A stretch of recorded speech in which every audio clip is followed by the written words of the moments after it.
Okay. Just got this package from Australia. This is a Brakeboard from Ben Newman at Brakeboard.com. Let's have a look.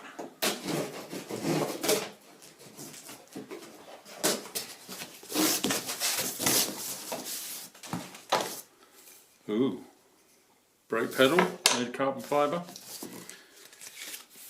Some Brakeboard stickers. Handful of Brakeboard stickers, lovely. A tool.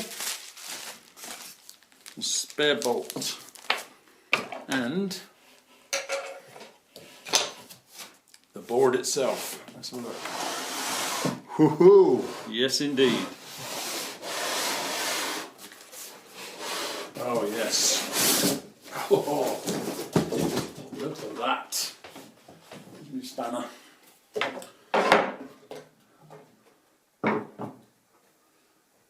Brilliant. Check it out the other side. Ooh, lovely. It's a much nicer shape than I thought. That's good. Wheel wells, fantastic. I think. Yep, it works. Right, I'm going to attempt to give you some idea of how this works. I need to take one of these wheels off. The wheels are Brakeboard's own. They are 75mm 83A and they're pre-ground, so they're ready to go. And the bearings are Brakeboard's own again, A-Bet 9s, pretty good bearings. Okay, let's just get this nut off. Speed washer, pull the wheel off, and there, as you can see, this is the disc pad itself.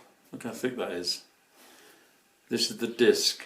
So when you press down the pedal, the actuating arms push out and push the disc out, but it hardly comes out at all. It's like a millimetre before it's touching the pad. So look how thick that is. That's brilliant. Fantastic. Spins nice and freely. Get that back in there. For us old dudes, you can't do Coleman slides anymore because we're old. Now for anyone that doesn't know how to do Coleman slides, this is a brilliant board. It's going to slow you down in a hurry on the steepest of hills, and anyone that doesn't know how to slide will find this an absolute godsend.